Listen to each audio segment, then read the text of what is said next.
Tila nabigyan na nga ng hustisya ang hinaing ng manager at ng pamilya ni Ronaldo Valdez.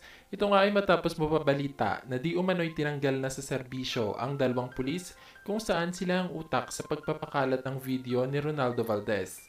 Ayon sa balita, nais daw na sampahan ng manager at ng pamilya ni Valdez ng kaukulang parusa ang nasabing mga pulis. Marami naman ang pumanig sa manager at pamilya ng yumaong aktor. Ayon sa netizens, tama lang daw ang ginawa nila dahil hindi na daw talaga nirespeto ng dalawang pulis ang pamilya ni Valdez. Sana man lang daw ay nagbigay ng abiso ang mga ito bago ipakalat ang nasabing video.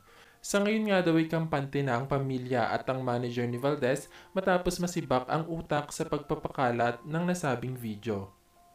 Diling na ketalman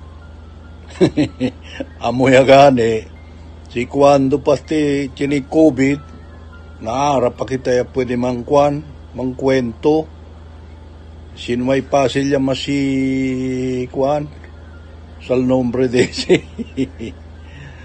na si kuan si Ben tamire lang yun na kuan na Facebook kay talya man nila na Amerikano